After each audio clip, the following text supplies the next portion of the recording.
Centre d'Action Laïque. Donc, elle est dans un chapeau amical, et c'est vrai que régulièrement on me pose des questions en disant oui, mais qu'est-ce que fait l'UCAL par rapport à l'AML, FAML? Il donne des buts. Non, c'est pas comme ça que ça se présente. Et ici, elle a une place bien importante et une position qu'elle occupe locale dans une cellule. Elle vous expliquera tout ça. Et en même temps, nous la connaissons pour tout ce qui est débat citoyen, défense de la femme, etc.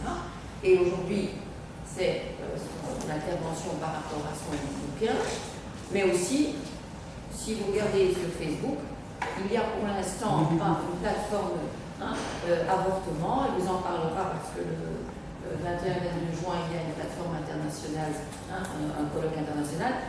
Il y a un colloque aussi pour ça, il y a aussi une commission actuellement d'experts qui est en train de donner son avis, et on reparlera peut-être enfin du débat, sur justement cette commission qui s'occupe de l'IVG et de retirer, dirons-nous, l'IVG du code pénal et tout ce qui s'ensuit, parce qu'il y a d'autres choses. Bien que le mot détresse va nous faire des petits boutons. Ah oui, mais le CDH, il aime tellement la détresse. Voilà. Le CDH, il veut nous punir, même mettre les femmes en prison. Donc voilà, je vais laisser tout à l'heure vous donner. Mais donc voilà, donc il est présent et on est. Merci beaucoup Christine. Donc je vais essayer de résumer un petit peu les fonctions locales. Donc le local communautaire, c'est au fond la coupole du mouvement laïque, de la pénale, des associations constitutives, etc. Donc ça vous savez. Mais ici, depuis que je travaille local depuis 2009, on a créé une cellule qui s'appelle études et stratégies. Et c'était en fait la volonté d'avoir ici un espèce de think tank, un endroit où on réfléchit aux positions passées, aux enjeux actuels, mais aussi d'anticiper les débats de société qui vont arriver. Il faut que le mouvement laïque puisse être informé des différentes propositions qui sont sur la table, ou des dangers qui menacent la laïcité ou la citoyenneté, et donc de pouvoir finalement anticiper et proposer alors aux instances du mouvement, au conseil d'administration, des prises de position publiques. Et c'est dans ce cadre-là qu'on a repris en 2015 une revendication qui date de 1978, qui est la dépénalisation totale de l'interruption de grossesse, puisque vous savez que l'interruption volontaire de grossesse reste un délit partiellement dépénalisé. Ça, on pourra en parler tout à l'heure, puisqu'effectivement, il y a une actualité depuis 2015, on est déjà en 2018. Enfin, ça arrive en débat au Parlement, et donc la dernière audition d'experts a lieu mercredi matin. Il y a 28 experts qui ont été désignés. Et il y a 6 propositions de loi sur la table, 7 maintenant, avec celle du CDH qui a été déposée vendredi et qui est évidemment particulièrement inquiétante, mais bon. En tout cas, les autres sont vraiment tout à fait dans le sens que nous défendons, c'est-à-dire d'avoir, au fond, l'autonomie des femmes et une responsabilisation des personnes et non plus une législation qui part de l'interdit pour mettre des exceptions à l'interdit. Donc, c'est évidemment un débat emblématique des enjeux démocratiques, puisque c'est les femmes en tant que sujet autonome, déterminé et pas en détresse précisément. Et ce que je vais vous proposer de faire ensemble ce soir, c'est de voir un petit peu finalement d'où ça vient. Parce qu'on peut se dire féministe, on peut se dire non sexiste, on peut lutter contre la misogynie, mais si on ne sait pas finalement d'où ça vient et pourquoi ça perdure, je pense qu'on rate le coche.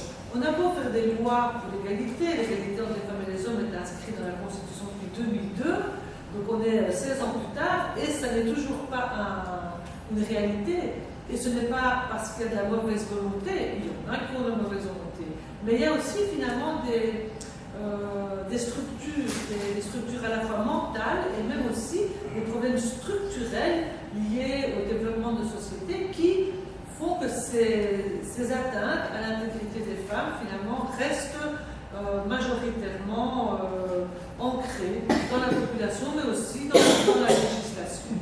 Donc, c'est un biais un peu particulier que j'ai choisi de vous présenter, qui est celui des injures sexistes ou sexuelles. Pourquoi ? Parce qu'il m'a semblé quand même que le vrai problème dans toutes ces questions de misogynie, c'est que les femmes sont toujours envisagées, non pas comme des êtres qui sont multidimensionnels, mais simplement comme des sexes sur pattes, je dirais. Donc on est considéré en fonction du fait qu'on a un sexe féminin, et puis ça s'arrête en général là, un sexe et un corps féminin, et c'est comme ça finalement que la société nous juge, nous accepte ou pas, et on le voit très bien par exemple dans les enjeux démocratiques que sont les enjeux électoraux, ou bien dans les places de décision. Donc mon propos c'est de voir finalement pourquoi encore aujourd'hui on est dans cette inégalité structurelle et de le voir à partir d'un point particulier qui est celui à la fois du langage, comme je viens de le dire, mais également du développement de cette perception au cours des siècles dans l'histoire. Donc pourquoi dans l'histoire? Parce que je remonte au XVIIe siècle, période où on arrive à la fin de l'Ancien Régime, XVIIe, XVIIIe siècle, on arrive à la fin de l'Ancien Régime, et c'est un moment charnière, puisque c'est évidemment à ce moment-là que la philosophie des Lumières se développe et qu'on aurait pu espérer que les femmes allaient en bénéficier. Malheureusement, ce n'est pas le cas aujourd'hui, donc c'était certainement pas le cas non plus à l'époque.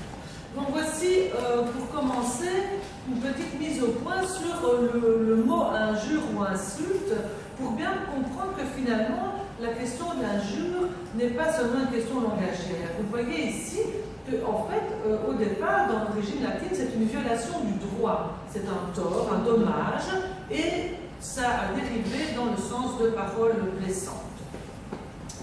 L'insulte, c'est également une attaque. Et un assaut, donc par extension une attaque verbale, mais en réalité, insultus, c'est sauter sur quelqu'un.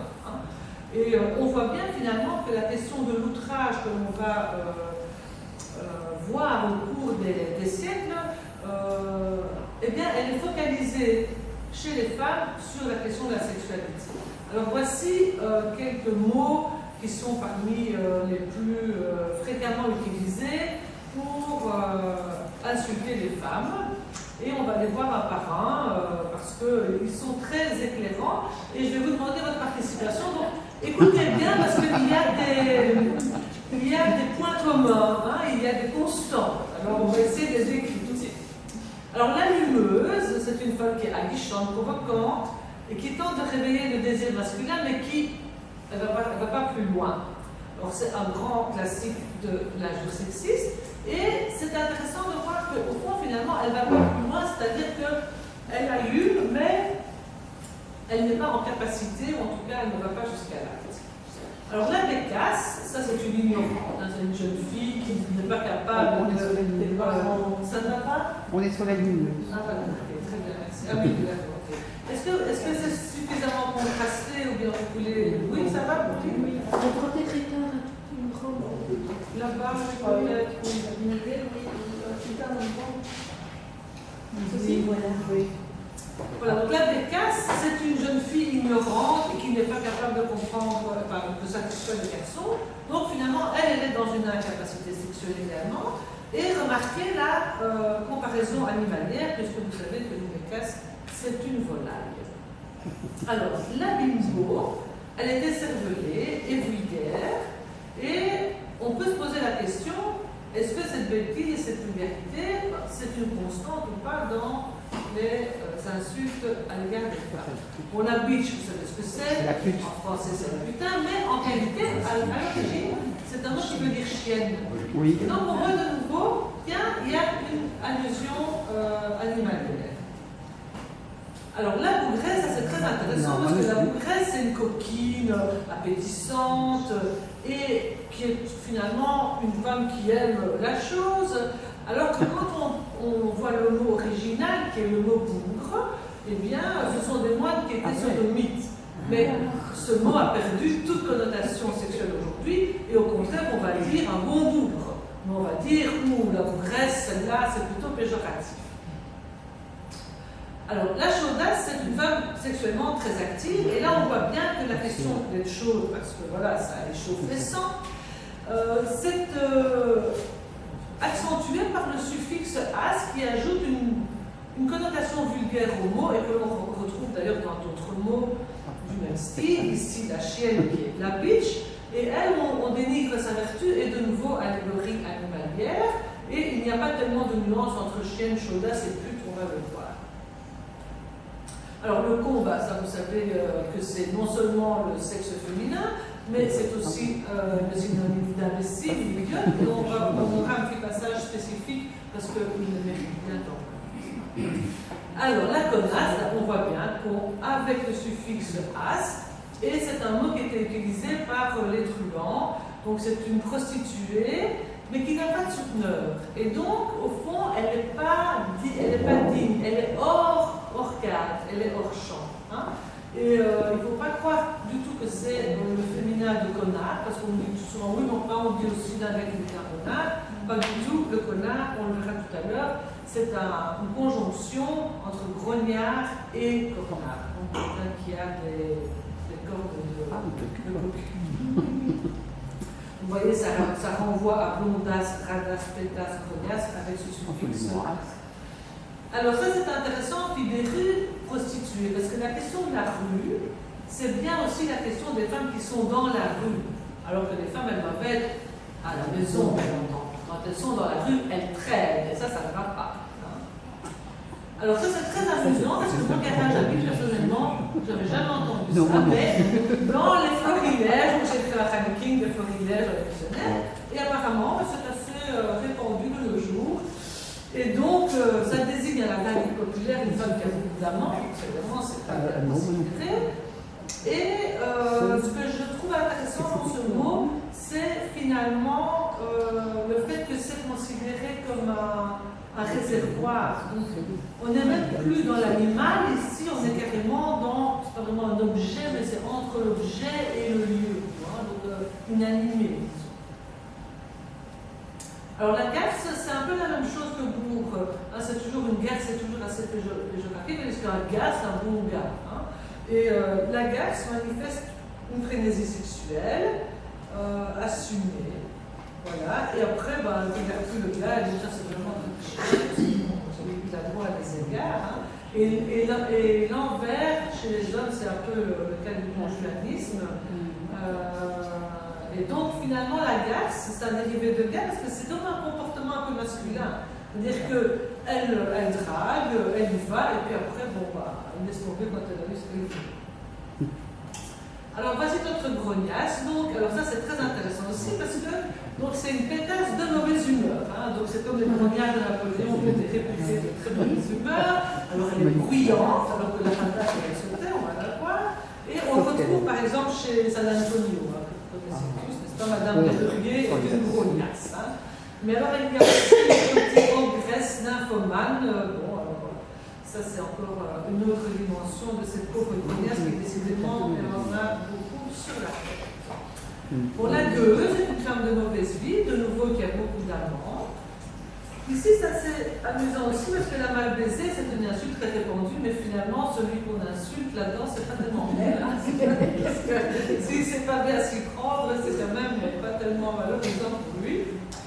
Alors, la Marie-Salope, à l'origine, c'était un nom de bateau de haute mer. Et au fond, c'est évidemment, ça puise au réservoir des marins qui vont, qui a des filles de port, etc. Et c'est pareil pour la Marie-Bouche-toi-là. Donc c'est synonyme de Marie-Salope, une fille facile, qui s'offre, qui succombe. C'était une chanson d'Alain Mariette en 69 pour les comme moi. Alors voici notre pétasse. Celle-là, je l'aime beaucoup parce qu'au fond, on dénigre la vertu, le physique sexy de la fille, en verlan c'est d'aspect, et finalement elle est sexy, ça donne à la chose, mais de manière un peu occasionnelle, donc c'est une pute, mais pas vraiment. Et donc de nouveau, on voit le suffixe as, et apparemment c'est très utilisé quand on se rend compte que notre officiel est allé voir ailleurs, alors c'est la fille de pétasse. Alors celle-ci, de nouveau, allégorie animalière, et donc c'est une prostituée, une morue. Ici aussi, c'est un peu comme le garage à vide, c'est une pompe à foutre, voilà. Non, mais ici, la femme insultée est supposée être une experte en fellation. Alors la poufiasse, c'est de nouveau le suffixe as, Et c'était une prostituée de bas étage, c'est-à-dire grosse, vulgaire, laide, ridicule, mais finalement qui faisait quand même son beurre en vendant ses charmes qu'elle n'a pas.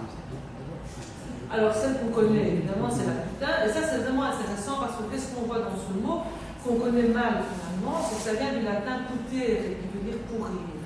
Et donc on voit ici une dimension nouvelle dans les insultes envers les femmes, c'est cette question de la puanteur, et que l'on retrouve d'ailleurs dans cette volonté de faire que les femmes soient vierges, pures, propres, hein, et donc c'est évidemment lié aussi au cycle menstruel des femmes, et les religions nudistes ne s'y sont pas trompées, puisqu'il faut les passer dans le bain, hein, le mikvé chez les juifs, dans les hammams chez les musulmanes, et elles sont intouchables. Hein. Vous savez d'ailleurs que ça pose un problème quand on a des religieux intégristes qui ne veulent pas donner la main aux femmes parce qu'on ne sait jamais qu'elles auraient leurs règles et que donc elles sont sales. Et donc cette putain est une prostituée débauchée, traduit par bitch en anglais, donc c'est la chienne. Et rappelez-vous que chienne, ce sont aussi, les chiens sont des animaux qui font ça dans la rue, hein, donc on voit aussi les liens avec la fille des rues. Et évidemment, la putain, sa caractéristique principale, c'est qu'elle gagne de l'argent avec ça, comme la prostituée d'ailleurs. Alors la radasse, c'est aussi intéressant parce que pourquoi rad? Parce que le rad, c'est le nom du bar le long des quais, hein, quand les bateaux arrivent, donc une radasse, c'est une fille de bar, mais avec toujours ce suffixe, etc. La roulure, très intéressant aussi parce que la roulure, elle roule dans le caniveau, hein, donc elle est aussi dans la rue. Hein. Une fille de mauvaise vie, toujours prête à rouler dans le caniveau. Alors la salope, bon, ça elle a donné son titre à mon bouquin, et c'est vraiment aussi le mot qui caractérise les insultes envers les femmes, parce que ce mot est une conjonction entre sale, hein, donc je viens d'évoquer la question de la saleté, et hop ou hup, qui est un petit oiseau qui est réputé pour sa saleté. Habituellement, les oiseaux se lavent avec un petit bec qui vont dans l'eau, etc. Et mais la hop ou la hup, ça ne le fait pas. Donc, la salope, c'est une sale hup. Donc, on redouble la connotation de la saleté. Alors, le très 20e siècle ton, n'est-ce pas? Femme au physique peu agréable, qui remplace Bouddha, qui n'est pas forcément plus valorisant. Et on a fait ici un peu le tour de ces insultes envers les femmes. Alors, il y a au moins 3 constantes qui sont en dégage. À vous de parler. L'animalité. La vénalité, oui. L'animalité. L'animalité, oui, le rapport aux animaux. Donc, ça veut dire un être sous-humain. Donc, c'est la catégorie d'espèces sous-humains, oui. La sexualité. Oui, mais c'est des insultes sexuelles. Elles sont sexuelles. Mais une sexualité qui, vous l'aurez remarqué, pardon, oui, le rapport à l'argent, la vénalité. Et quelle est la caractéristique de leur sexualité? Elle est libre. Elle est libre, elle est surtout débridée, hein, donc c'est une sexualité assez frénétique. Hein, c'est des femmes qui le font et qui le font et qui le font. Hein, donc apparemment, elles ne pensent qu'à ça. Et donc, au fond, qu'est-ce qu'on voit là-dedans? C'est que les femmes sont considérées comme vénales, comme sales, on l'a vu, hein, comme une sous-espèce, une espèce inférieure, et dont la caractéristique est qu'elles ont un sexe qui est un peu frénétique et qui, finalement... Incontrôlable, incontrôlé. Voilà, c'est ça. Non contrôlable, non contrôlé, qui sont comme ça dans une espèce de débridage, de débridement, je sais pas comment on peut dire, qui les caractérise. Sur la saleté, je voudrais vous montrer ceci. Ce sont 2 publicités américaines des années 50. Et je les trouve particulièrement parlantes. Parce que ces femmes, finalement, sont présentées comme des femmes qui ne savent pas qu'elles doivent se laver le sexe. Hein, donc c'est... est-ce qu'il faut blâmer une femme alors qu'elle ne sait pas these intimate physical facts? C'est question d'intimité physique. Et donc c'est la pub pour un savon. Donc ça, c'est alors le monsieur, il s'en va là, avec son chapeau, son manteau, il dit oh là là, alors ils sont mauvais, je m'en fous. Bon. Et l'autre, elle les a carrément enfermés dans le placard. Hein, elle leur a dit non, please, Dave, please, ne me laisse pas enfermer loin de toi.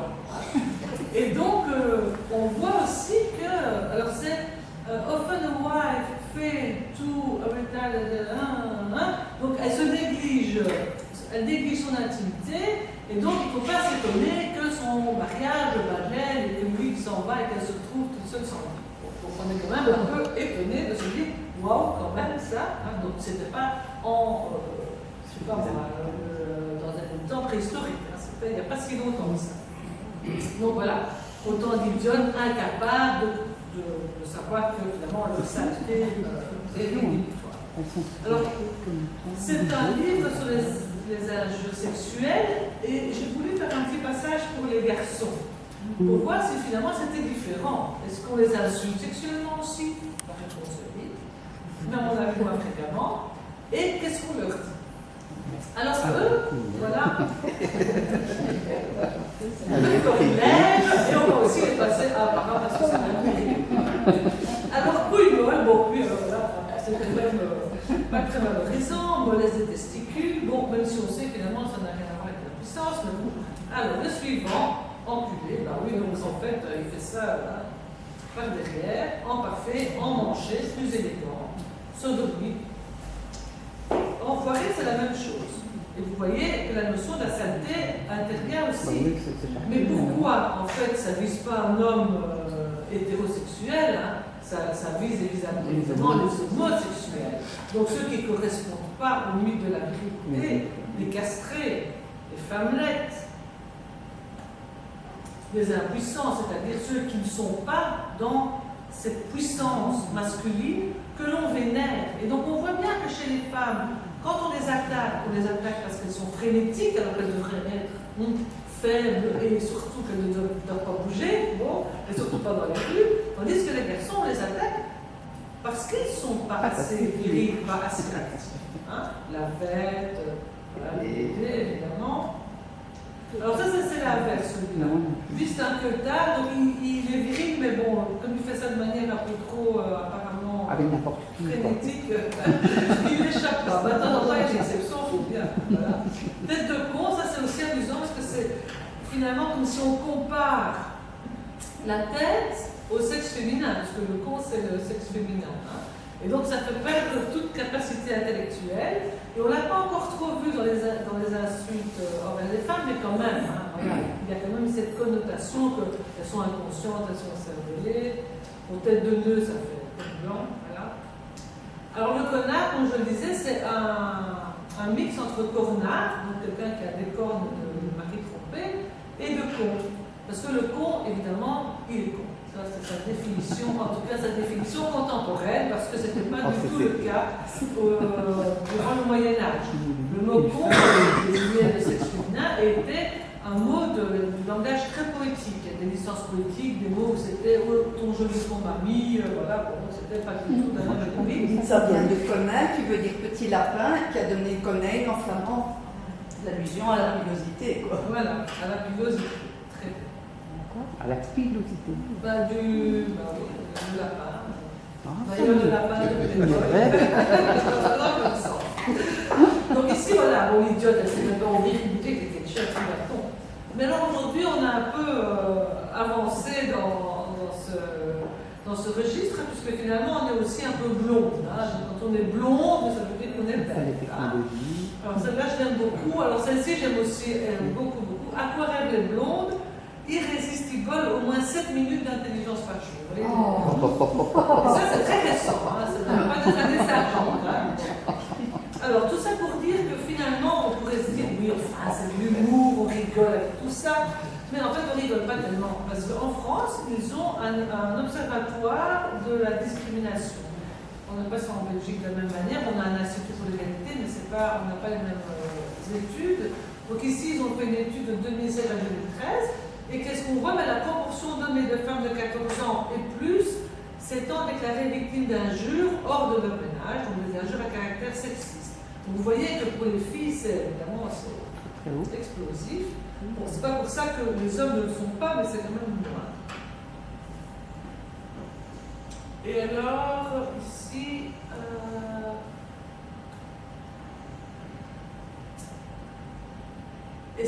des injures à caractère homophobe. Et donc là, vous voyez que c'est l'inverse. Les hommes sont plus insultés que les femmes, mais les femmes lesbiennes subissent quand même de grosses agressions. Hein. Elles le disent souvent d'ailleurs qu'elles sont très souvent agressées en rue, mais de manière un peu moindre que les garçons. Alors sur cette question de l'homosexualité, je vais vous montrer une publicité, disons une campagne de sensibilisation. Et je trouve que vraiment, ici vous avez pu décrypter un peu déjà quelque chose. Exercez votre esprit critique et dites-moi ce que vous lisez. Donc, la vie sans discrimination, comment c'est quand? Demain, j'arrête la cigarette. Quand est-ce que j'arrête de dire PD toutes les 30 secondes? Alors, il m'a fallu du temps. Parce que je voyais cette photo et je me disais, il y a quelque chose qui me dérange là-dedans. C'est bien de lutter contre l'homophobie, mais est-ce qu'il n'y a pas quelque chose qui me dérange là-dedans? C'est le titre là aussi. Mais C'est déjà, une c'est analogie entre cigarette et. c'est ça, c'est pas une discrimination, la cigarette. Voilà. C'est une agression. La Et cigarette, on c'est sait une bien que addiction. quelqu'un qui dit demain j'arrête la cigarette, c'est demain. Oui. Et elle fume, donc bon. Ah oui.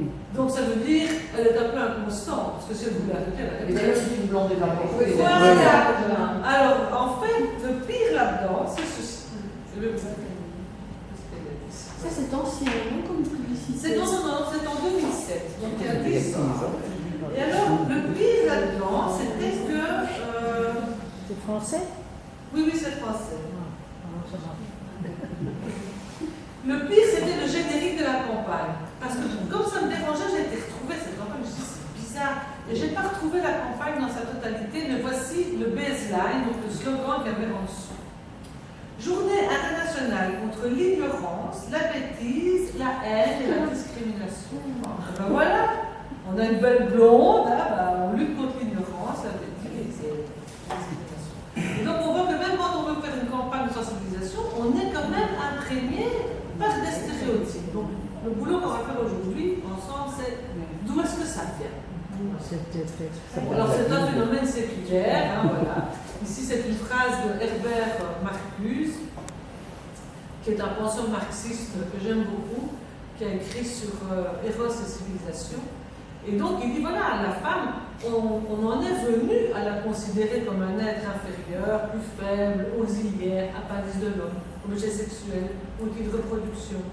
Et il dit finalement, voilà, le fait de considérer la femme comme un moyen de reproduction et de procréation, bah, ça l'a évidemment dénué de toutes les autres capacités ou compétences qu'elle aurait pu développer. Et le droit va s'y employer, puisque comme vous le savez, on n'en a pas encore fini avec tout ça.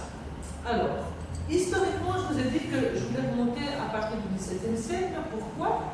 Parce que, d'abord, on a des textes à l'époque qu'on n'a pas forcément à partir du Moyen-Âge, et que ça nous donne un peu l'idée de comment on a insulté et pourquoi. Donc ici, on voit Madame de Montespan, qui est donc une favorite de Louis XIV, et le duc de Lauzun, à qui elle avait refusé de céder, la traite de bougresse de putain. Donc voilà, vous avez vu l'étymologie, mais cette Madame de Montespan était loin d'être une putain, c'était la mère des enfants royaux, et elle n'était pas du tout dans ce genre de frivolité, bien que ça n'a évidemment rien de rédhibitoire. Et pour élever les enfants du roi, elle a fait appel à une madame de Maintenon, qui est devenue la seconde épouse de Louis XIV. Et à la cour, il y a une duchesse, la duchesse d'Orléans, dont le mari est homosexuel. Et alors elle ne supporte pas cette madame de Maintenon, qui est une bigote. D'ailleurs, elle a un livre à la main et c'est vraiment une femme super religieuse. Mais comme elle dérange, parce qu'elle devient la seconde épouse du roi, eh bien voilà, vous reconnaissez évidemment le réservoir des insultes avec la question de la saleté, un fumier dont le roi se plaît à humer la puanteur. Alors, une que vous connaissez très certainement, c'est la charmante Jeanne Poisson, la marquise de Pompadour, qui elle a fait rentrer à la cour précisément les philosophes des Lumières, elle a créé les règles du théâtre, donc c'est une grande intellectuelle, et elle est la fille non pas d'un roturier, elle est la fille de de quelqu'un qui travaille au château et qui est un homme de petite extraction. Mais comme elle est très puissante, elle nomme les ministres, enfin en tout cas, elle a une grande influence sur le roi. Elle va même donner finalement naissance à un type de pamphlet qui va porter son nom, qui s'appelle les poissonnards. Alors, voici une poissonnade. Une petite bourgeoise, élevée à la grivoise. Une grivoise, vous voyez ce que c'est. Hein. Cette catin, subalterne, inférieure, insolemment gouverne. Qu'est-ce que c'est que ça, une femme qui gouverne, hein? Et elle décerne des honneurs à prix d'argent. Elle n'a pas d'esprit, elle n'a pas de caractère, elle a l'âme vide et mercenaire, hein? On retrouve vraiment notre florilège. Elle a le propos d'une commère, tout est bas chez la poisson. Alors évidemment, des femmes comme ça, pour les faire taire, hein? Surtout quand elles sont à la cour ou qu'elles veulent avoir des droits, qu'elles écrivent, qu'elles lisent et qu'elles diffusent leurs pensées. Alors, la plus connue, c'est celle-ci, évidemment, l'Arme de Gouges, qui a rédigé la Déclaration des droits de la femme et de la citoyenne. Alors voici ce qu'elle a reçu en retour.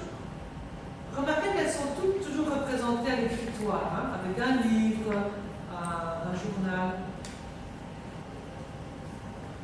Voilà, une courtisane qui se croit apte à verser dans de l'esprit, il vaut mieux qu'elle fasse l'amour que des livres, et alors là voilà, le temps qu'elle en sut et plus. Comment mieux confirmer ce qu'on vient de voir? Bon, la pauvre, évidemment, elle a été guillotinée en 1793, en pleine Révolution française. Donc, qu'est-ce qu'on a vu en 1789 qui avait, soi-disant, une égalité? Et puis, dès qu'on s'est rendu compte que les femmes avaient commencé à avoir de la place, on a interdit tout rassemblement de plus de 5 femmes dans les rues. Interdit. Et quelques-unes sont passées par l'échafaud. La femme a le droit de monter à l'échafaud, dit-elle. Elle devrait également avoir le droit de monter à la tribune. Donc là, on est fin du XVIIIe siècle. Donc on peut encore se dire, bon, on vient de l'ancien régime, on est dans un système inégalitaire, mais tout ça va s'améliorer. Que nenni. 19e siècle. Notre cher Honoré Balzac, la comédie humaine. Laissez une femme libre que son esprit la porte à choisir, c'est lui apprendre à se passer de vous. Ah ah, donc là, on commence à comprendre quelques motivations qui ne sont pas encore tout à fait assumées. Et au même moment, je voudrais vous montrer autre chose, parce qu'ici, on a vraiment des femmes de la haute société. Hein, et donc, on pourrait croire que c'est ça qui fait que ça pose problème, parce que bon, elles sont dans des places de pouvoir. Mais voici un événement. Vous savez que le 1er mai a été instauré à partir d'un événement américain au début du 19e siècle, mais en France, il y a un cortège au 1er mai à Fourmies, c'est pas très loin de la Belgique. Et voilà ce qu'on peut lire le 9 mai. Quand les coups de feu sont partis, ce n'a été que devant une attaque de vive force. Au premier rang et parmi les morts, on peut bien le dire maintenant, des femmes demeurent fort légères. Tout le monde a fourmi, l'avoue, aujourd'hui. Et en fait, qu'est-ce qui s'est passé? L'armée, elle a versé des nouveaux fusils, des fusils qu'on appelle des fusils de paix. Et on leur avait dit, bon, bah, c'est un peu des débordements, tirés comme ça, on va voir s'ils sont bien maniables. Et donc, ils ont tiré. Ils ont tiré sur ce cortège, où il y avait évidemment des revendications sociales, hein, mieux payer, travailler moins, etc. Mais ce qu'on n'a pas écrit dans ce journal, qui est quand même le journal Le Temps, qui est un peu le monde de l'époque, c'est qui sont ces femmes, finalement? Qui sont ces femmes qu'on a tuées, qui sont soi-disant de mœurs fort légères? Et en fait, j'ai fait des recherches dans les archives, parce que bon, il n'y a pas que le journal Le Temps. Il y avait une grande journaliste qui s'appelle Séverine, et elle a écrit un article sur ce qui s'est passé. Et donc, elle dit que les femmes qui étaient dans le cortège et qui sont mortes, les voici. Sur les 9 morts du cortège, il y a 6 filles de 11 à 18 ans, tuées chacune par plusieurs coups de fusil. Alors, des filles de mœurs fort légères, de 11 à 18 ans. Et voilà comment, finalement, de l'arme de gouge à des ouvrières, on trouve quelque chose qui est une constante et que je peux vous démontrer maintenant, c'est que dans les insultes sexuelles à l'égard des femmes, on est dans un processus qui vise à légitimer le meurtre des femmes. Vous savez qu'aujourd'hui on appelle ça le féminicide et qu'on essaie de lutter contre ces morts de femmes qui sont finalement un fléau dans la société. En Belgique, il y en a, je pense, tous les ans, je pense qu'il y en a une par semaine. Et en France, il y en a à peu près, je pense que c'est à peu près la même chose. Donc on est quand même dans des chiffres qui sont quand même assez affolants. Tout ça pour dire que ce n'est pas un phénomène d'aujourd'hui, mais qu'on n'a pas réussi à l'éradiquer depuis le 19e siècle. Alors, on n'a pas le droit à la parole, mais on n'a pas non plus le droit de vote. Ici, on est de nouveau à la fin du 19e siècle et on voit Bertine Auclair, c'est une des premières féministes, elle réclame le droit de vote, elle a dit qu'il faut voter, il faut qu'on ait le droit. Et voilà le rapport de police sur cette pauvre Bertine Auclair, affligée de folie ou d'hystérie, une maladie qui la porte à se penser l'égale des hommes. Que croit-elle, cette féministe ? Voilà. Ici, au début du XXe siècle aux États-Unis, donc on distribue des tracts pour dire aux hommes attention, si vous laissez vos femmes voter, c'est une menace contre vos maisons, contre votre emploi, contre tout le business. Alors ici, ça c'est assez amusant. Je reviens dans les années 50, parce que celle-là, je la trouve absolument incroyable. Donc, les hommes sont meilleurs que les femmes. À l'intérieur, elles sont utiles, parfois plaisantes, mais si vous allez en montagne, ce n'est pas la peine de vous encombrer de ce boulet pour montrer que vous avez des beaux vêtements pour faire de l'alpinisme. Où vont-ils chercher tout ça? À la pauvre femme au bout de la corde, en dessous. Mais bon, ça passait. Droit de vote. Toujours en France, en 1936, Louise Weiss dit qu'il faut avoir le droit de vote. Et le sénateur Raymond Duplantier, cette dame voudrait être députée, qu'elle sait ce qu'elles sont des putains. Ben oui. Donc cette question, finalement, on doit être en dessous des autres. Alors je vous donne de temps en temps des petites publicités parce que je trouve qu'elles sont tellement parlantes. Ici, une publicité, non pas pour les tapis, mais pour les pantalons. Donc c'est pour montrer que le monsieur il a un bon pantalon, il met son pied sur la tête et ça va. Alors le slogan c'est chouette d'avoir une jolie fille dans la maison. Et là, on va voir qu'aujourd'hui, il y a eu quelque chose qui a changé. Parce qu'aujourd'hui, on ne traite plus des publicités comme ça. Mais regardez celle-ci, c'est quand Hillary Clinton s'est portée candidate à la présidence des États-Unis. Qui peut arrêter Hillary? Et en fait, ce qui est vraiment grave là-dedans, c'est quand même le détail, c'est que toute sa carrière, tout son programme, toute son histoire politique est résumée à un talon aigu. Et donc, on ne la voit même pas, elle n'a pas de visage, c'est juste un talon de femme qui écrase les hommes. Alors, on pourrait croire que c'est très occidental, tout ça, les Asiatiques sont pas en reste. Regardez ici, une parlementaire au Japon, donc les élus du parti du Premier ministre, pourquoi tu n'es pas marié, tu n'es pas capable d'avoir un enfant, c'est pour ça que tu fais de la politique, parce qu'en fait, voilà. Tu ne sais pas utiliser ton sexe à ce qu'il faudrait, c'est-à-dire des enfants. On en a une qui est vraiment super, je ne sais pas si vous la connaissez, c'est Julia Gillard. C'est la première ministre australienne. Et donc elle, vous voyez qu'à gauche, son opposant, Tony Abbott, se retrouve devant une affiche Julia, la bitch, bon, et elle s'est fait attaquer au Parlement. Et au Parlement, elle a fait un speech de 15 minutes et elle a dit I will not be lecture about sexism and misogyny by this man. Parce qu'il y a un homme qui lui disait oui, mais enfin, toi aussi, tu as été avec des gens un peu sexistes, etc. Elle dit vous n'allez pas me faire la leçon en moi. Et donc son speech est connu, vous pouvez le voir sur Internet. Ça s'appelle le Misogyny Speech de Julia Gillard en 2012. Extraordinaire, comment elle te les ramène à la place là. Et c'est pas facile parce que vous voyez que dans les assemblées parlementaires, les femmes sont souvent insultées, on va le voir notamment en France. En France, où le phénomène des insultes sexistes est très recensé. Ça veut dire qu'en Belgique, on en a très peu, comme si chez nous, ça n'existait pas. Alors la Belgique, vous êtes toujours très bien, il n'y a jamais de problème chez nous, bon, voilà. Tandis qu'en France, on consigne ces attaques et on sait aussi qui sont les insulteurs. Donc ici, un petit florilège de la conduite, c'est une publicité que j'adore. Désolée, quand je suis un vrai dangereux volant, j'ai préféré laisser ma voiture ici. Parce que la question du volant, c'est aussi quelqu'un qui conduit, qui sait où elle va, tandis qu'elle, elle sait rien. Elle ne sait pas conduire, elle ne sait pas se garer. Et le pire dans cette publicité, c'est qu'elle écrivait les messages sur des petites serviettes hygiéniques avec son rouge à lèvres. Ça, c'était chez Renault. Donc on a fait quand même une plainte, hein, et donc ça a été retiré. Vous verrez dans le livre, pour ceux qui l'ont acquis, vous allez voir tout le déroulé de la campagne, tout ça, sans besoin de cacahuètes. Alors, Ségolène Royal, candidate à la présidentielle. Une femme n'a pas à être à la tête de l'État, mais dans le lit de la République. Députée UMP. Michel Agneau-Marie.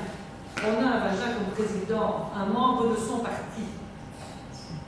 Edith Cresson, première femme française Premier ministre. On espère le dérouler au ministère. Alors là, ça, je vous laisse lire parce que ça me manque. Je ne vais pas jusqu'à là. Toujours sur Edith Cresson, une femelle en chaleur, et ça c'est Claude Sarraute, quand même la fille de Nathalie Sarraute, le grand écrivain qui dit ça, une femelle en chaleur, parce qu'elle était censée coucher avec Mitterrand, et d'ailleurs il y avait une marionnette dans Les Guignols, où elle était déguisée en hyène, comme ça, et alors elle tapait avec son martinet sur Mitterrand. Michel Barzac, vous êtes une marâtre, une putain, vous avez abandonné vos enfants. Et alors, les militants de son parti, c'est drôle, j'en conviens, elle ressemble à une station-service. Ses jambes, c'est du super, ses seins de l'ordinaire. Malheureusement, son cerveau, c'est du sans-plomb. Et oui, ils ont quand même un peu d'esprit de temps en temps. Alors, Dominique Voynet, au Salon de l'Agriculture, elle s'est attaquée à un domaine des agriculteurs et la chasse et la pêche. Au secours, tire-t-on ce qu'il saura, ordure, pute, Voynet, putasse. Mais ce n'est rien encore. Regardez ceci. Voyez salope. Qu'est-ce qu'on voit à côté de salope? Tête de mort. Tête de mort. Voyez sera décédé le 13 juin, la date des élections.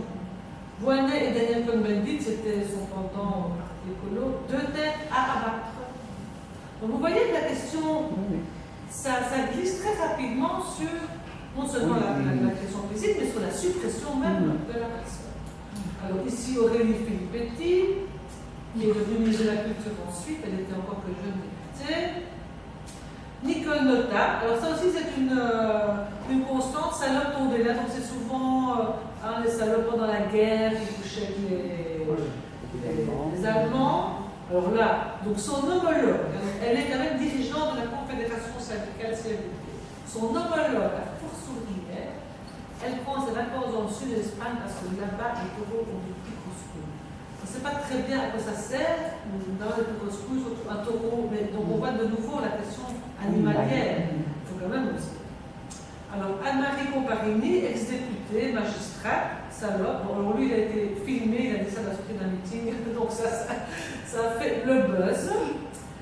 Chantal Joanneau, ministre des Sports, donc ici on voit bien, donc elle sera forcément élue. Qu'elle soit sur les tatamis, puisqu'elle était championne de karaté, ou au lit. Donc ça veut dire que bon, elle n'y arrive que parce qu'elle est couche.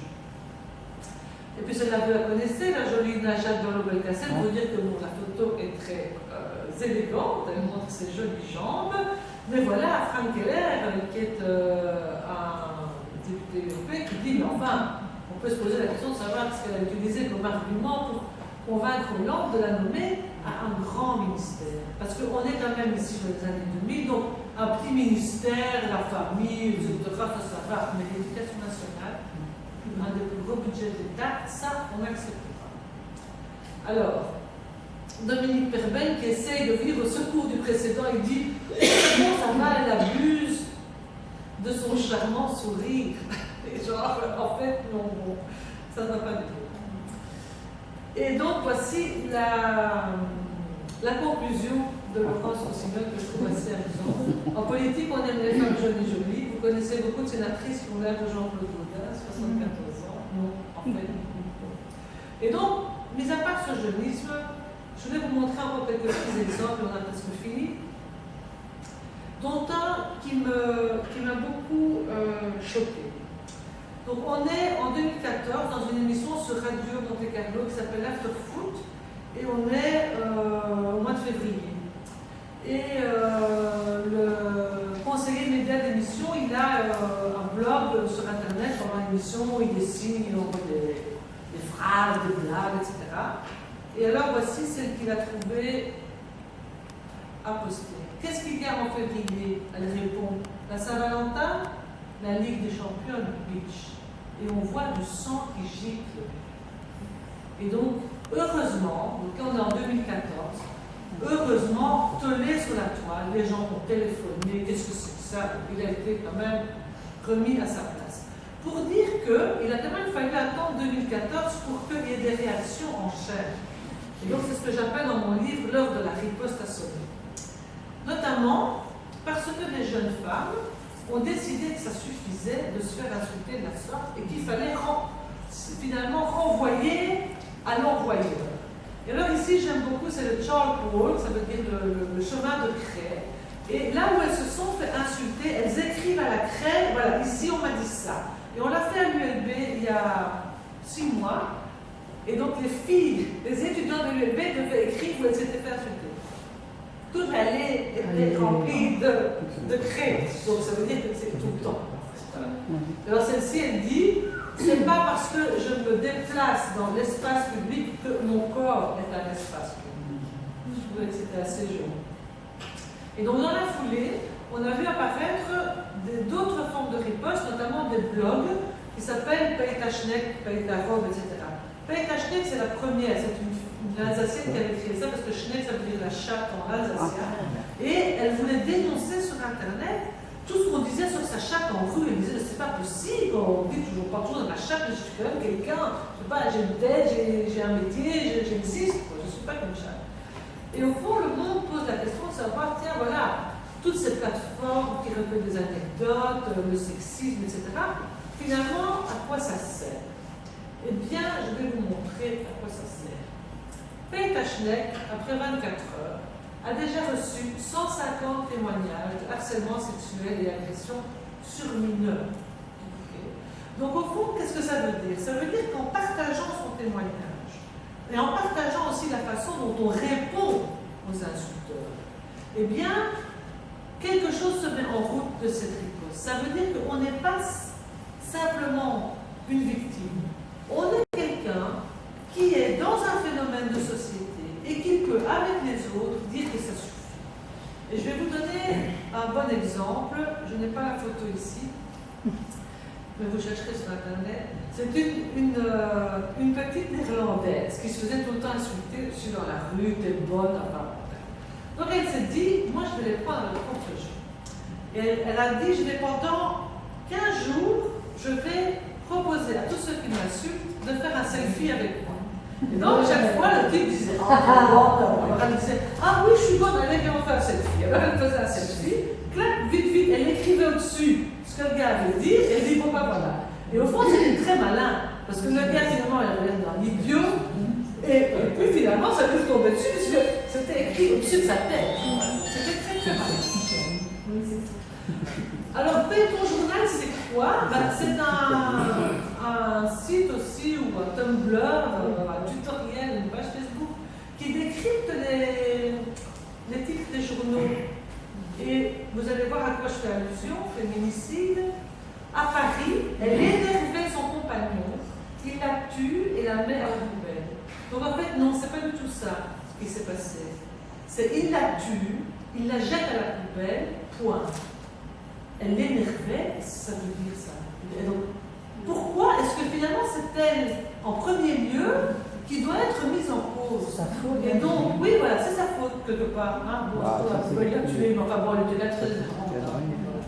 Et donc ça veut dire quoi? Ça veut dire que maintenant, dans les journaux, et la ministre Simonis vient de faire tout un training là-dessus, on décrypte les journaux, on a fait un mode d'emploi pour les rédacteurs, pour les rédactions, en disant ça suffit ce genre de titre. Et quand vous avez un titre sexiste, eh bien, il y a quelqu'un qui va le dire, et c'est pas qu'on va seulement les dénoncer au conseil de déontologie journalistique, mais ils doivent changer de lecture, ils doivent changer de lunettes faut mettre des lunettes un peu antisexistes aujourd'hui parce que c'est pas possible. Et c'est ce qui s'est passé par exemple avec ce photographe de mode très très connu qui avait toutes les plus grandes marques. Donc voilà, le genre de photo de mode. Enfin, en fait, on ne voit rien de la mode parce que bon, alors dans la pub, il y a un peu blanc, so what. Puis en dessous, on ne comprend pas très bien. Eh bien, ce photographe de mode, il n'a plus de boulot. Il est fini. Il a été viré de Vogue, de Vanity, parce que on n'accepte plus ça. Et pour terminer, je voudrais vous montrer ceci. Donc ça, vous voyez, donc ça c'est Dolce & Gabbana, donc la culture du viol collectif en groupe. Hein, c'est très sympa, je trouve, franchement. Et bien maintenant, voilà, hop, culture du viol dans les médias. Hein. Les Tumblr dénoncent le traitement journalistique problématique des viols et agressions sexuelles. Viol dans une voiture, une fille naïve. Ben oui, elle est jeune, c'est la raison pour laquelle on l'a violée. Hein. Violence sexuelle, les femmes pas si innocentes que ça. Ça, c'était il y a 6 mois, hein, ici en Belgique. Hein. Alors, arrêtez, alors qu'ils avaient une relation sexuelle pas vraiment consentie. Attends, ou c'est consenti ou c'est pas consenti, donc c'est pas vraiment consenti en pleine rue. Donc, non, en fait, il la viole en clair. Bon, c'est pas ça qu'on dit. Et donc, voilà que on voit finalement que petit à petit, parce qu'il y a cet effet d'entraînement et ce décryptage, bon, ici vous avez un événement à Liège le 8 avril dernier, Nique ta culture du viol, avec voilà, comme des ateliers pour décrypter, pour faire échec à tout ça. Pourquoi est-ce qu'on fait tout ça? Parce qu'on n'est ni des putes, ni des saleurs, ni des bouffères, ni des traînés, mais par contre, je revendique que je suis féministe. Merci.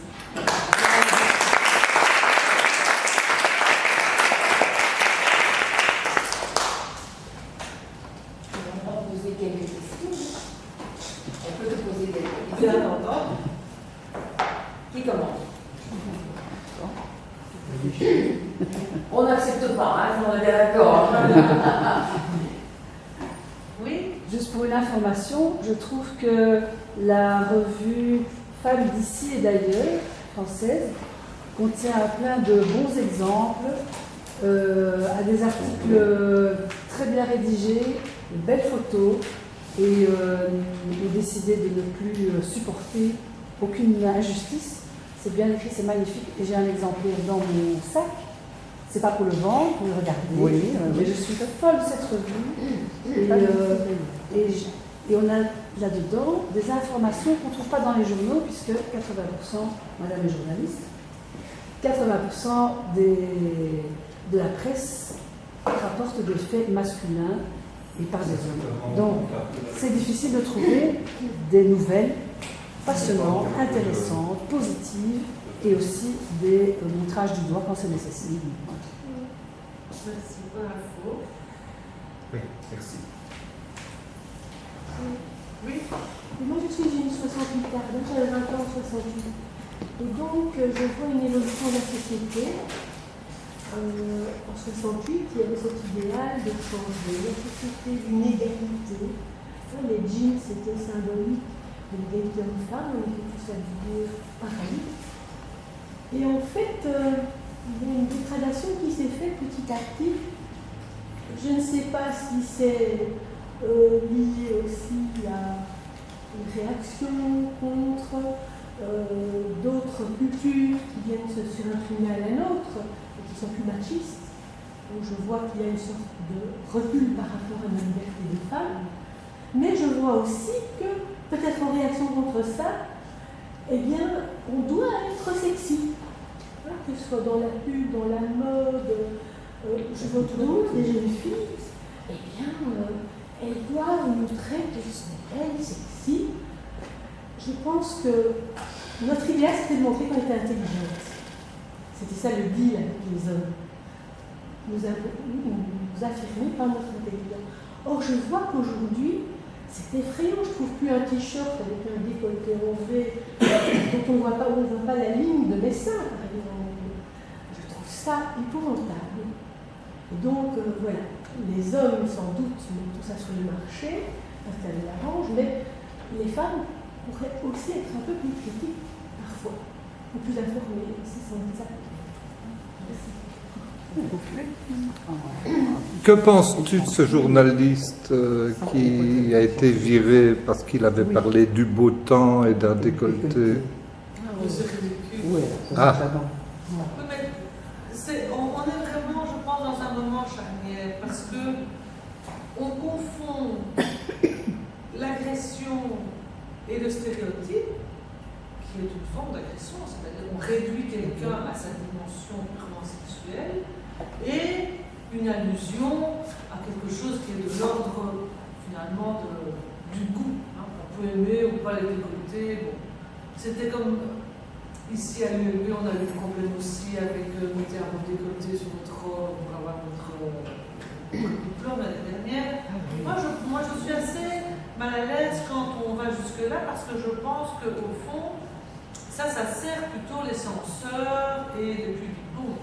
Alors que l'objectif de faire échec aux agressions, c'est de pouvoir exercer librement sa sexualité ou sa non-sexualité ou sa sexualité X, Y, Z.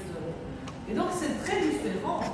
La question de la sanction, elle intervient quand il y a une volonté de nuire, quand il y a une volonté de ramener l'autre à une dimension unique qui est sa dimension sexuelle. Ce sont d'ailleurs des thèmes de la loi de 2014 qui pénalisent le sexisme.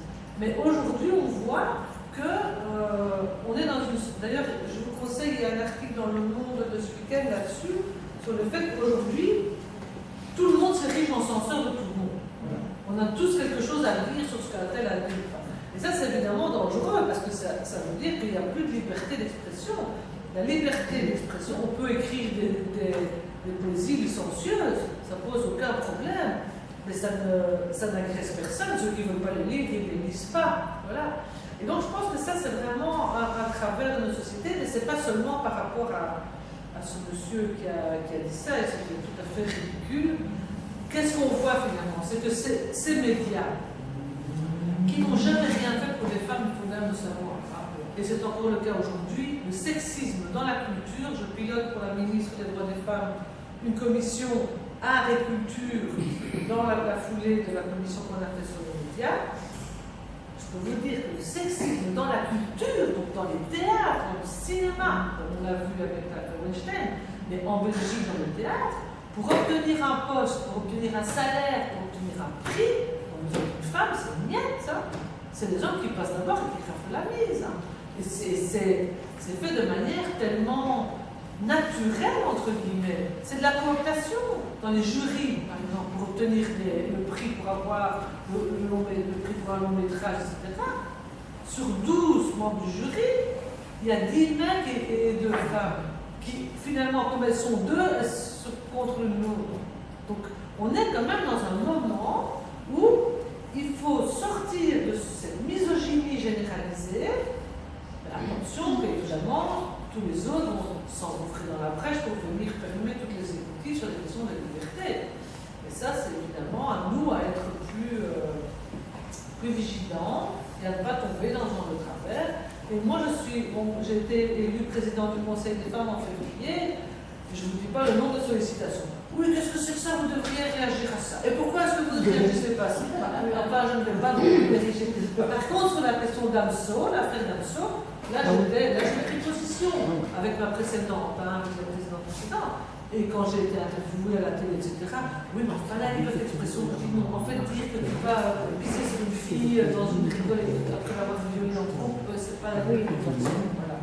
C'est tout, c'est une limite. Alors, oui, c'est de la poésie, vous ne comprenez rien à la poésie contemporaine. Je dis, c'est possible, mais voilà, désolé, non, voilà. C'est tout. Parce que j'estime que ça incite au viol. Et ça incite au viol. Comment tu vas expliquer à un gamin qui ne peut pas le faire alors que tout le monde en sens d'Amso qui le chante et qui lui vend des millions d'albums? Non, en fait, non. Alors là-dessus, on a été vraiment attaqué très fort. Et, l'histoire, c'est que quand on a dit à l'Union belge qu'on ne voulait pas que ce soit Damso parce qu'il a incité au viol, ils ont dit on ne va quand même pas céder à ces féministes engagées. C'était sympa. Bon.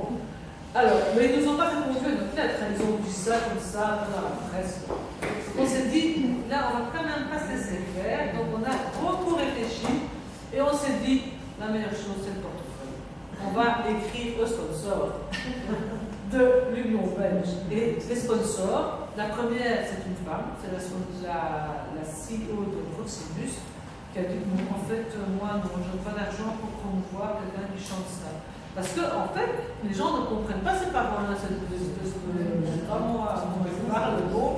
Donc, on a traduit les paroles. Et quand tu lis les paroles, tu dis oui, en fait, non, ça va pas du tout. Et voilà.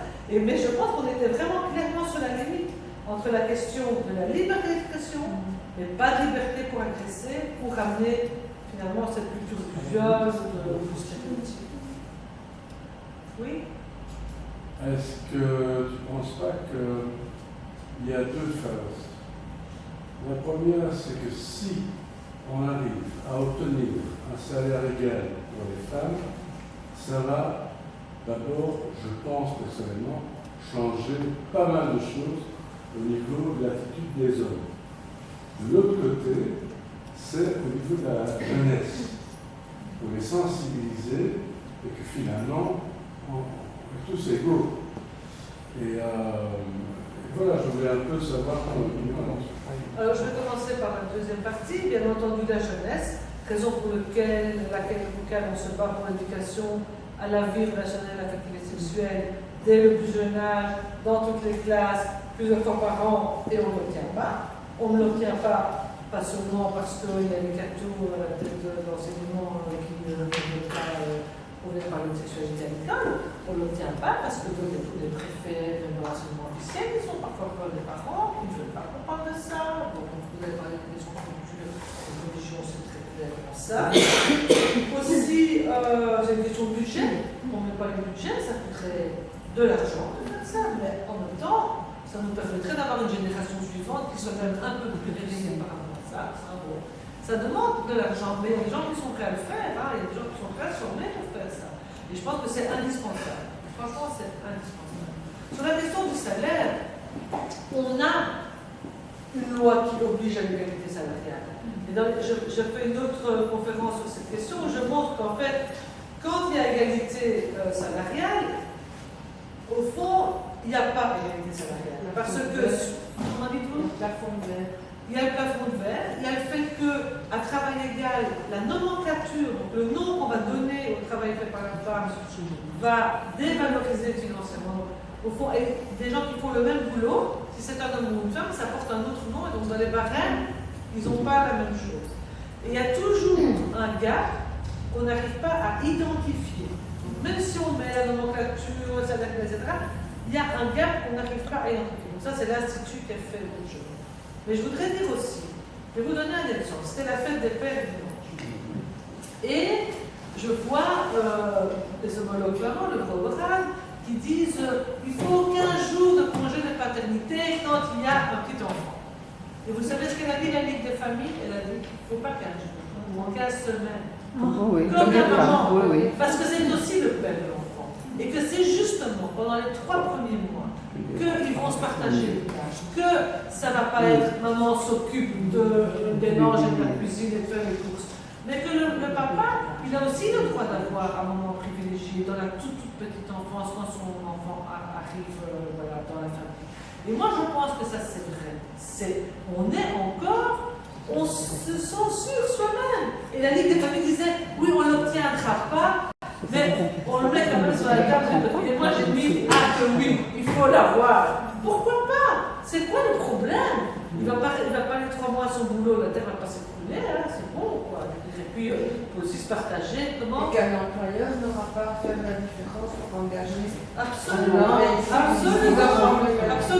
Est-ce que vous savez qu'en 2017, le rapport de l'Institut pour l'égalité au travail pointe qu'une femme sur 4 est discriminée au travail en fonction de sa grossesse et de sa maternité. 22% de discrimination directe, 67% de discrimination indirecte. Est-ce qu'on le croit ça en 2017?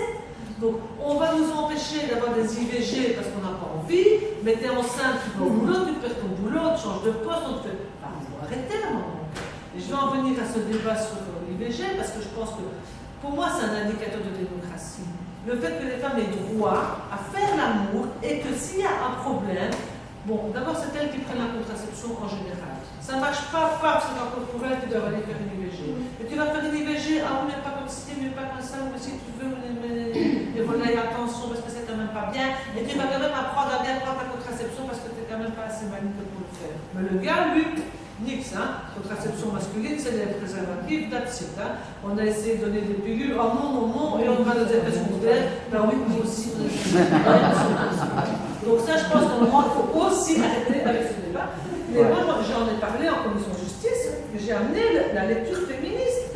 On avait fait des lectures légistiques, médicales, j'ai dit, eh oh, nous on est des femmes, hein. On accouche, on est enceinte, et je peux vous dire, quand on accouche, c'est dur, la grossesse, ça nous déforme, on a plein de trucs qu'il faut régler après, et puis on en a pour 25 ans avec nos gosses. Donc la responsabilité, on connaît. Il ne faut pas venir nous dire qu'on n'est pas responsable, qu'on doit être en détresse, etc., pleurer devant le médecin. Non, on ne veut pas, c'est tout. Et moi, je ne veux pas que on l'oblige à 9 mois de grossesse et à accoucher, jamais. Jamais. Jamais tu peux l'obliger. Pourquoi? Parce que c'est pas marrant et en plus c'est dangereux. C'est très dangereux, c'est beaucoup plus dangereux qu'une IVG. Donc on ment aux femmes, on effraie les femmes. Et maintenant, il faut sortir de cette lecture-là, et c'est maintenant. C'est-à-dire que je vous ai dit, on est en commission de justice, il faut obtenir un vote avant les vacances parlementaires. Donc il faut... On fait tout ce qu'on peut, mais c'est pas si facile. Et au nord du pays, c'est la catastrophe. Ils ont encore publié un article aujourd'hui. Tu tombes de ta chaise quand tu lis ça. Les CDH veulent mettre les femmes en prison si elles avortent après 12 semaines. Enfin, ils sont fous, mais bon. En parenthèse, on a quand même fait beaucoup de chemin, parce que comme je vous le disais, on a plusieurs propositions sur la table. Surtout les experts qui sont venus, ils en ont mis 28 hein, pour épuiser les députés. Il y en a que 3 qui ont dit non, pas tout à fait, enfin peut-être une maison presque, voilà. Bon, mais tous les autres ont dit qu'il faut sortir du code pénal, il faut un droit, évidemment, avec des balises, un cadre, mais il faut arrêter avec ça, enfin, parce qu'on n'est pas non plus. Enfin, en Argentine, ils vont l'obtenir et nous, on va être encore en barrière. Et sur cette question-là, il y aura un colloque le 22 juin, avec une soirée festive le 21 juin au Botanique. Ça s'appelle, le site c'est droitavortement.com. Vous pouvez vous inscrire, attention, il n'y a plus tellement de place, mais vous allez avoir, si ça vous intéresse cette question, toute la situation en Europe, pays par pays, toute la francophonie, donc le Congo, les pays de la francophonie ex-française, Haïti, on aura aussi le Maroc, donc la Tunisie, donc la situation dans chaque pays, avec chaque fois des personnalités de tout premier plan qui vont vous expliquer les problèmes et comment on va essayer de s'en sortir. Et à l'issue de ça, il y aura une charte qui sera signée par des politiques européens pour, dans l'intervalle qui nous sépare de mai 2019, des élections européennes, obtenir qu'en Europe, on ait ce que Gisèle Halimi, qui était la grande avocate du droit à l'avortement, on cite toujours Simone Veil, mais c'est quand même Gisèle qui a fait le boulot. Elle avait créé un programme qui s'appelle la clause de l'européenne la plus favorisée. Et qu'est-ce que ça veut dire? Ça veut dire que quand il y a une européenne qui, dans un domaine, est plus favorisée que les autres, tous les standards doivent monter là. Et toutes les européennes doivent avoir le même standard. C'est pas normal qu'en Suède, on ait droit à un congé avec son compagnon. C'est pas normal qu'en Pologne, on soit obligé de quasiment mourir dans l'hôpital quand on perd une grossesse en cours de route, ou comme ça s'est passé en Irlande, raison pour laquelle ils ont quand même un peu bougé. C'est pas normal. On vit dans une Europe qui doit nous considérer comme des sujets à part entière, autonomes, égaux. Il n'y a pas photo. Mais c'est encore à faire, donc inscrivez-vous si vous voulez. C'est pas des C'est quand même étonnant. Moi, j'ai l'impression que naître femme, c'est une punition. Or, moi, j'ai pas senti ça dans mon éducation. À la maison, j'aimais parce que j'étais une fille et j'ai jamais rien senti. Et c'est finalement, par la suite, quand tu te trouves dans le milieu du travail, etc. Moi, je me souviens que comme professeur, lors d'un conseil de classe, j'étais d'abord dans une école technique professionnelle, et on m'a dit, toi, tais-toi, retourne dans ta cuisine. Quoi? On se trouve donc dans une école avec des collègues, Monique, c'est pas. Eh bien, j'ai eu, heureusement, que justement cette force que j'avais et que papa m'en donnait, de pouvoir réagir. Parce Parce qu'à la maison, j'ai jamais senti ces différences. C'est tout. Eh bien, et de dire au directeur qui est présent, il sort, mais moi je ne sortirai pas.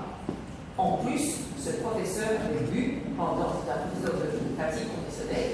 Je savais qu'il buvait pendant le midi.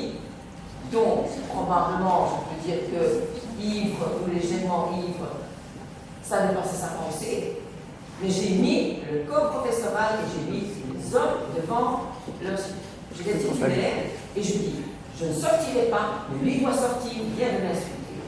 Et je pense que là, on a quand même, les femmes doivent aussi pouvoir aller et réagir de temps en temps. Et voilà, mais De temps en temps, chaque fois. oui, mais je veux dire, voilà, tu dois essayer de réfléchir et de dire comment tu le fais, à quel moment, si tu hurles, ça ne sert à rien, tu pleures, ça ne sert à rien, tu cries, ça ne sert à rien. Mais je dis, moi, dans ma vie professionnelle, j'ai dû plusieurs fois, et je n'ai jamais baissé la garde. Et je crois que c'est ça, ne pas avoir peur. Et on en parlait encore samedi près de la FLM. Avenue de Stalingrad, nous avons été plusieurs fois insultés sur ce boulevard. Récemment, moi, on m'a dit, qu'est-ce que tu fais là? C'est pas pour les femmes. C'est pas pour les femmes. Or, nous sortons dans un bâtiment, après une réunion, et on travaille dans le quartier. Il y a quand même pas mal de travailleurs à la FLM, mais aussi à Bruxelles. Et on nous a dit, qu'est-ce que tu fais? Et vous sentez ce souffle dans votre cou d'un homme qui vous dit, qu'est-ce que tu fais là? C'est pas ton, poursuis ton chemin, va ailleurs. Attends. Voilà. Et je pense que là, moi, c'est cette punition d'avoir un sexe féminin, d'être femme et de l'aimer, et d'avoir cette féminité de montrer. Et je crois, là, vraiment, franchement, je trouve que là, bravo, et il faut poursuivre ce voilà, ça c'est clair. On poursuit le Oui, mais ce qui est bien la preuve qu'on doit continuer toujours continuer, c'est toujours pas acquis. Et moi, je constate avec des jeunes, donc je veux dire mes enfants qui ont une trentaine d'années, qui ne se sentent pas du tout mobilisés par tout ça, parce que dans leur tête, c'est déjà fait. C'est fait, il n'y a plus de danger. Oui, mais il me semble quand même que depuis cet automne, avec ces mouvements qu'on a connus aux États-Unis, en France, etc., il y a vraiment un renouveau. Je vois par exemple dans le milieu féministe, depuis 3-4 ans, il y a un cercle féministe LVB qui n'existait pas auparavant. Moi, je le vois au Conseil des femmes, il y a des jeunes qui s'inscrivent, qui disent comment est-ce qu'on va faire. Évidemment, il faut aussi les sensibiliser. C'est pour ça que moi, je fais des conférences et je vais un peu partout. Moi, j'aime bien ça, mais bon, j'espère que vous avez remarqué. Mais voilà, il faut aussi créer l'adhésion. Voilà, les gens sont chez eux, ou les filles sont dans leur parcours de vie, elles étudient, ils ont des choses à faire, ils se disent qu'est-ce que je peux faire, voilà. Mais je crois que c'est vraiment aussi la parole, il faut parler, il faut diffuser, il faut aussi que les gens ne se sentent pas seuls. Avant, quand les gens se faisaient agresser en rue, ils croyaient, tiens, qu'est-ce que j'ai fait? J'ai pas mis ma robe à l'envers, je suis habillée trop court ou celui-là. Non, tu t'habilles n'importe comment, mais tu fais quand même insulter. Il y avait une très chouette expo là-dessus, sur les vêtements des femmes agressées en rue.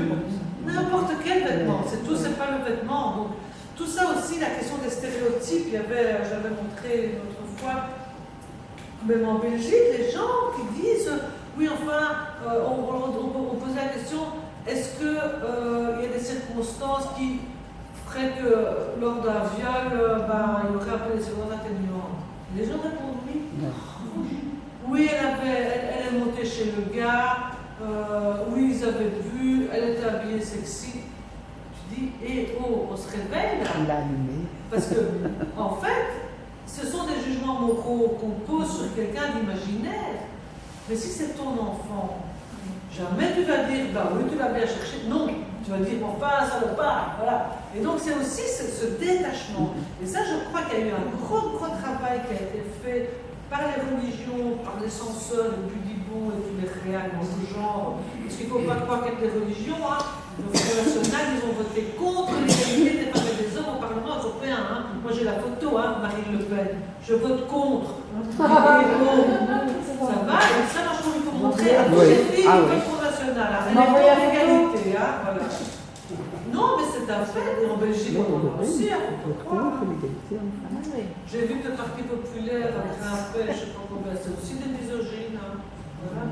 Donc toute cette droite ultra-conservatrice, ça va toujours de pair avec tous ceux qui veulent dire aux autres ce qu'ils doivent faire. Bon, ça, évidemment, nous, en employés, vous savez bien qu'on se bat comme ça, mais je crois qu'on a encore du boulot, hein. On a du boulot, hein. Mais bon, ne vous inquiétez pas. Maintenant, je pense que dans nos milieux, entre nous parlons de gens qui pensent la même chose que nous. Oui. Mais il y a des couches de population qui doivent absolument être touchées, et notamment ces différences qu'il peut y avoir entre des jeunes filles qui sont élevées dans nos milieux, où déjà nous, on est convaincus. Mais ce n'est pas la même chose dans les classes plus, enfin je ne dirais pas plus populaires, c'est pas le mot que je veux dire, mais qui sont moins dans le mouvement, dans l'information, dans... Mais moi je dirais ça, je sais pas, sur la question classe populaire ou pas, moi j'ai trouvé, quand je vais pour le cadre un peu partout, que au contraire, dans des milieux qui étaient des milieux militants pour les droits économiques et sociaux, il y a une conscience qu'il faut lutter, qu'il faut se battre et qu'on doit être égaux. Par contre, je dirais que, par exemple, au Conseil des femmes, je suis sollicitée par des mamans africaines qui me disent « Venez parler ». Parce que nous, on a nos grands-mères qui sont là et qui disent à nos petites filles, tu dois faire ça, fais comme ça, reste à la cuisine. Et elles disent, elles ne comprennent pas. Je dis, oui, mais qui suis-je pour aller leur dire qu'il faut changer? Mais bon, on peut toujours essayer, elles n'est pas là. Mais je pense que c'est aussi, c'est pour ça que je voudrais aussi que dans le Conseil des femmes, il y ait beaucoup plus un reflet de la société, de la diversité de la société des femmes, qu'elles-mêmes puissent. Parce que moi, je n'ai pas associé ça à mon pouce, hein, j'ai travaillé pendant 20 ans sur des sujets comme cela pour décrypter, pour affiner ma façon de comprendre, etc. Parce que c'est pas parce qu'on a lu un livre ou écouté une conférence que voilà, c'est un travail que chacun doit faire de son côté. Quand on lit le journal, quand on écoute, ah tiens, c'est quoi ça? Décrypter. Et c'est vraiment ce qu'on appelle le livre examen, et c'est ce qu'on fait, c'est ce qu'on essaie de faire, c'est donner les clés. Analyser, comprendre, se déterminer. Et si la personne trouve que c'est très bien qu'elle peut rester à la cuisine, elle peut rester à la cuisine, moi je peux pas problème avec ça. Mais ça, c'est toute la question de la liberté dont on parlait tantôt. Hein. Et c'est sûr que c'est toujours plus difficile d'exercer la liberté que de répondre à un canevas prêt à nous. Parce que là, au moins, on fait ce qu'on nous a dit et on est dans les clous, et ça, c'est très reposant. Voilà. Parce que exercer sa liberté, c'est plus fatigant. C'est sorti de sa zone de confort. Mais bon. Oui. Est-ce qu'il y a des décisions par rapport aux femmes africaines qui vivent en Belgique, etc., et qui font exciser leurs petites filles? Est-ce qu'il y a des décisions légales par rapport aux parents? Il y a justement une question parlementaire demain au Parlement bruxellois. Donc ça, c'est un dossier que j'ai suivi il y a quelques années parce que le risque ne fait que s'accroître. Et notamment à Bruxelles, mais aussi j'étais à Verviers par exemple, et une dame est venue, elle m'a dit moi, dans mon immeuble, il y a une Somalienne et elle a fait venir sa tante, je ne sais pas quoi, le bébé pleurait. Moi je dis sûrement ce bébé, il y a quelque chose. Et alors elle a fait venir la police, et la police a dit madame est très bien, l'enfant est bien soigné, etc. Elle dit mais pour regarder dans le linge, elle pleure. Ah non, ça ne va pas regarder dans le linge. Et je me souviens que quand on a fait tout un travail avec la police, l'OND et l'Institut pour l'égalité, j'étais dans le groupe de travail, et moi j'ai dit écoutez, il faut qu'à la visite médicale, on vérifie que les petites filles ne sont pas excisées. Et chaque année, on vérifie. Et dans l'intervalle, on va chez les parents expliquer on ne peut pas. C'est illégal. Si vous le faites ou si vous le faites faire, vous irez en prison, leur expliquer. Parce que c'est écrit bien sûr, hein, c'est une utilisation, c'est interdit en Belgique. Mais le problème, c'est qu'on m'a dit ah non, mais ça, on va quand même pas faire, ouvrir les petites lèvres à la visite médicale. Je dis on regarde bien s'ils sont bien descendus chez les garçons. Enfin, c'est quand même plus invasif. Je dis c'est bien plus invasif, mais au risque qu'on va la mener, je ne comprends pas. C'est quoi le problème, quoi? En fait, quand on tourne bien la bouche ou l'oreille, enfin, je porte dans l'oreille, bon, on regarde un peu, puis il y a des médecins, des infirmières, on ne fait pas ça en public non plus, enfin. Donc c'était, ah oui, mais non, attention. Et donc sur cette question-là, on a aussi, donc il y a 3000 fillettes en risque d'excision en Belgique, hein, 3000. Hein. Donc on essaye de contenir Il faut informer les parents, parce que les parents ils doivent lutter contre les familles, parce que quand on les renvoie, il faut la renvoyer, mais là en vacances, etc. C'est bien, moi, il faut leur expliquer que pour lutter contre la pression familiale, ils doivent dire que si la gamine revient excisée, ils vont se retrouver en prison. Et que donc c'est une manière de faire échec à cette pression familiale. Mais on a aussi des médecins en Flandre qui ont cousu des gamines en disant « Oui, mais la maman, elle est venue pour la circoncision du petit. » Alors on l'a fait. Puis elle est venue avec la fille. « Vous allez aussi m'arranger ma fille. » Alors, non. Ah ben, vous savez quoi? Oui, mais on a cousu qu'un tout petit peu, juste pour dire. Des médecins. Et donc il y a eu tout un article dans le journal du médecin en Flandre. Et donc on n'est pas sorti de l'auberge avec ça, mais le sujet est sur la table. Catastrophe. Oui. Je m'étonne, je fréquente beaucoup le métro même avec mon vélo, et donc j'entends, oui, ça m'est déjà arrivé, oui, souvent, d'entendre soit un homme qui est en train d'harceler une femme, soit des jeunes de 14, 15, 16 ans insulter leur compagnie de classe. Et donc moi j'interviens. Il n'y a personne qui intervient, et sûrement pas des hommes adultes qui font semblant de ne pas entendre, je ne sais pas quoi. Et il y a eu il y a une émission de télé qui montre des choses inacceptables. Comment ça s'appelle? C'était des étudiants sociologiques, voilà. Une expérience Voilà. dans le métro. Et donc effectivement, c'était des femmes qui venaient au secours des autres femmes, et les hommes, pas de réaction. Si, il y avait des jeunes, les seuls jeunes, c'était des jeunes flamands qui ont défendu la Mais c'est rare, quoi, vraiment. Donc ça Mais me ça pose fait une question. c'est Comment ça aussi se des fait? effets d'entraînement, parce que c'est viral, les gens regardent. Et quand ils sont confrontés eux-mêmes à ça, ils osent le faire, parce que qu'est-ce que ça montre, ces petits clips? C'est que dès qu'il y a quelqu'un qui s'érige comme ça, alors il y en a d'autres. Parce que sinon on a peur, on se dit oui, moi je vais ramasser un coup, c'est moi qui vais le faire. Non, mais je veux dire, je ne pas. Je dis que les personnes qui voudraient s'ériger, parfois ont peur de se retrouver dans une situation où c'est eux qui sont blessés. Quand on sait que. C'est brillant. Désolé. C'est la fin, c'est ça. Tu n'osais pas le dire. C'est pas. Vous êtes de mèche. C'est à moi qui sont. Attention de mèche. Mais voilà, on n'a peut-être pas encore assez. Mais voilà, c'est le dernier point sur le féminisme. Je vous invite à soutenir les derniers textes sur les droits fondamentaux. Pour les textes fondamentaux qui vont nous. Donc voilà. Donc, merci. Bon, voilà. Il n'y a pas assez de lecture.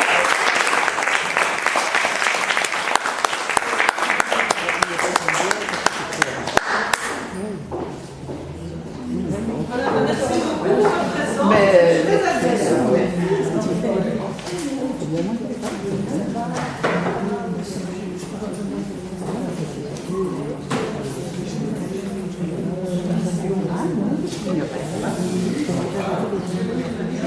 Très agréable. Arrête! oui.